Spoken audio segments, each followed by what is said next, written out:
एक समय की बात है। एक गांव में सफेद साड़ी वाली चुड़ैल का आतंक था। चुड़ैल रात भर गांव में घूमती और गांव का जो भी आदमी उसे दिखाई देता उसे वो घायल कर देती। अरे कोई तो बचाओ, मर गया रे। एक रात हरिया अपने खेत से अपने घर लौट रहा था कि तभी अचानक उसके सामने चुड़ैल आ जाती है।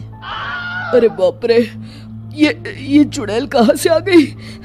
आज तो मैं गया काम से।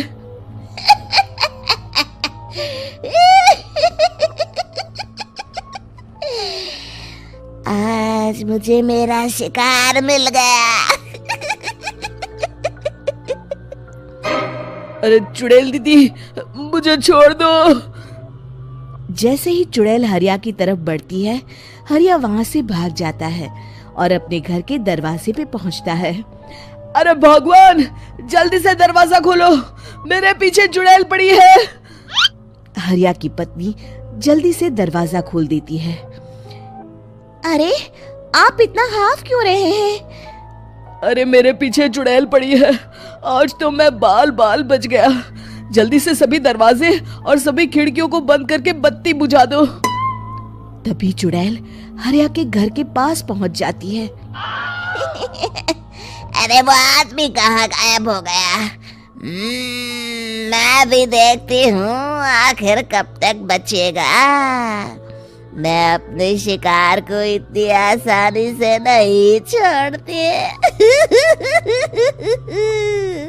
इतना कहकर चुड़ैल वहाँ से चली जाती है। वहीं दूसरी तरफ हरिया और उसकी पत्नी दोनों अपने घर की खिड़की से ये सब देख रहे होते हैं। अरे बाप रे, ये तो बड़ी डरावनी चुड़ैल थी। अगले दिन ये बात आग की तरह पूरे गांव में फैल जाती है और धीरे धीरे लोग चुड़ैल के डर के मारे शाम होते ही अपने घरों से बाहर निकलना बंद कर देते हैं। कुछ दिनों के बाद भाई, मैंने तो इस चुड़ैल के डर के मारे रात को अपने खेतों को पानी देना बंद कर दिया है। कहीं मेरी फसल सूख गई तो मैं तो कहीं का नहीं रहूंगा। साहूकार का कर्जा कैसे चुकाऊंगा? अरे भाई, पूरे गांव वालों का यही हाल है। पता नहीं ये चुड़ैल हमारे गांव में कहाँ से आ गई। फिर एक दिन गांव के पास वाली नदी के किनारे एक बहुत बड़े तांत्रिक के आने की बात कुछ गांव वालों को पता चलती है। वो लोग जाके ये बात गांव के मुखिया को बताते हैं। मुखिया जी, नदी के किनारे एक बहुत ही पहुंचे हुए तांत्रिक बाबा आए हैं। हमें उनसे मदद मांगनी चाहिए। मैंने सुना है वो बड़े बड़े भूतों और चुड़ैलों को अपने वश में कर लेते हैं। मुखिया जी सभी गांव वालों को लेकर उस तांत्रिक के पास पहुंच जाते हैं। ओम फट स्वाहा, ओम फट स्वाहा। तभी तांत्रिक अपनी बंद आंखों को खोलकर कहता है, क्या बात है? तुम सब लोग यहाँ क्यों आए हो? मुखिया जी उस तांत्रिक को सारी बात बता देते हैं। अच्छा, तो ये बात है। और तांत्रिक अपनी आंखों को बंद कर लेता है।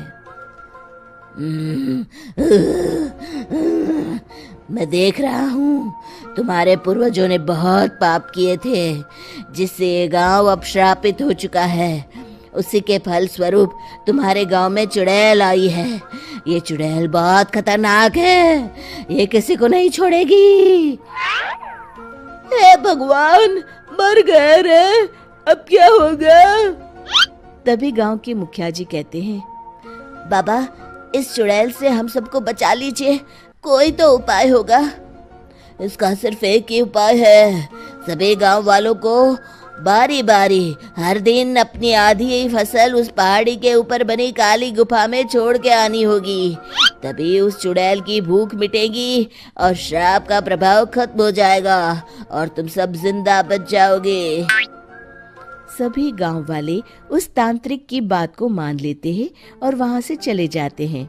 फिर अगले दिन से रोज उस गांव के लोग बारी बारी से अपनी आधी फसल उस काली गुफा के पास जाकर रखाते। कुछ दिनों बाद हरिया की बारी आती है। बाप रे, आज तो मेरी बारी है उस काली गुफा में जाने की। क्या करूं, वो तो बड़ी खतरनाक चुड़ैल है। मेरे तो हाथ पैर कांप रहे हैं। फिर हरिया डरते डरते अनाज की बोरियां अपनी बैलगाड़ी में लाद देता है। तभी हरिया की पत्नी उससे कहती है, देखो जी, संभल के जाना और किसी भी हालत में शाम होने से पहले वापस आ जाना। उस चुड़ैल का कोई भरोसा नहीं है जी। हरिया बैलगाड़ी में बैठते हुए कहता है, भगवान, मैं क्या वापस आऊंगा? लगता है अब तो मेरी खबर ही आएगी। इतना कहकर हरिया वहां से चला जाता है। रास्ते में जंगल से गुजरते हुए हरिया की बैलगाड़ी का एक चक्का बड़े गड्ढे में फंस जाता है। हे भगवान, अब ये क्या मुसीबत है? हरिया नीचे उतर के पूरी ताकत से अपनी बैलगाड़ी को गड्ढे से निकालने की कोशिश करता है। बहुत देर मेहनत करने के बाद हरिया की बैलगाड़ी उस गड्ढे से बाहर निकल जाती है। हे भगवान, अब तो शाम होने वाली है। आज तो मैं गया काम से। जैसे तैसे हरिया काली गुफा में पहुंच जाता है। अरे मर गया रे, यहाँ तो चारों तरफ डरावना माहौल है। मैंने यहाँ आने में बहुत देर कर दी, कहीं चुड़ैल नाराज ना हो जाए।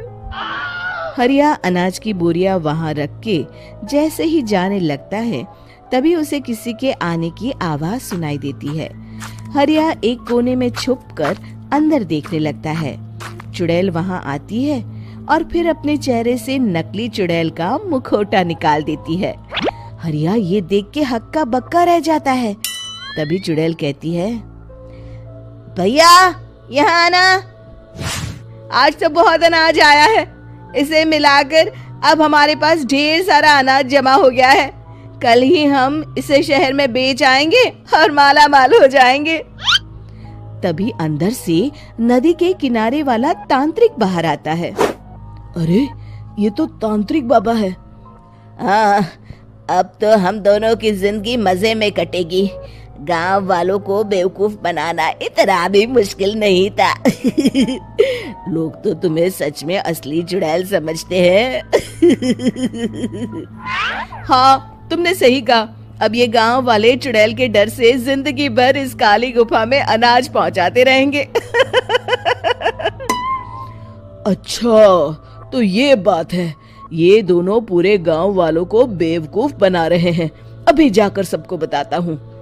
हरिया उन दोनों की पूरी बातें सुन लेता है और जल्दी से वापस गांव में आता है। गांव वालों को पूरी बात बता देता है। इससे पहले वो दोनों हमारा अनाज लेकर शहर जाए, हमें उन दोनों को पकड़ना होगा। उधर दूसरी तरफ नकली तांत्रिक और नकली चुड़ैल बनी औरत एक बड़ी गाड़ी में सारा अनाज लाद के वहां से निकलने की तैयारी कर रहे होते हैं। जल्दी करो, इससे पहले हमें कोई देख ले। हमें यहाँ से निकलना होगा। और तभी वो दोनों देखते हैं कि सामने से सभी गांव वाले अपने अपने हाथों में मशाल लेके आ रहे हैं। दोनों बुरी तरह डर जाते हैं। रुक जाओ, तुम दोनों का भांडा फूट चुका है। अरे मर गए रे, ये गांव वाले कहाँ से आ गए? तुमने क्या सोचा इतनी आसानी से यहाँ से निकल जाओगे? ये अनाज हमने अपने खून पसीने से दिन रात खेतों में मेहनत करके उगाया है। दोनों मुखिया जी के पैरों में गिर जाते हैं। हमें माफ कर दीजिए, हम दोनों एक नंबर के कामचोर हैं। बिना मेहनत किए पैसे कमाना चाहते थे। हाँ हाँ, अब हम आगे से मेहनत मजदूरी करके पैसे कमाएंगे। हमें कुछ मत करना, हमें छोड़ दीजिए। इतना कह के दोनों गांव छोड़ के भाग जाते हैं और सभी गांव वाले फिर से खुशी खुशी रहने लगते हैं।